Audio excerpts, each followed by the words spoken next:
I singled out Kyle Walker as kind of a microcosm of what's going on. I love him as a player.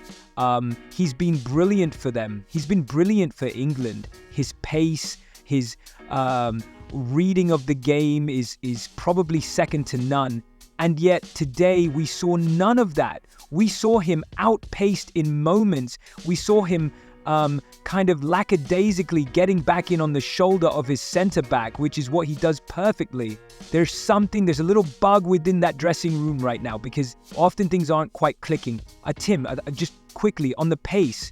If you don't have pace just today, is it a blip, or if the pace is gone, it's gone?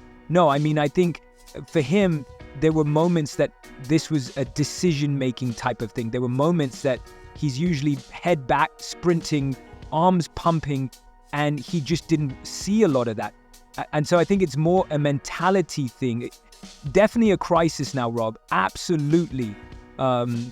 In some respects, I think fans of other teams will say, welcome to our world, the normal world, that this is what happens. It's really interesting. Tim talks about Kyle Walker and the team. I thought body language was really poor today from City.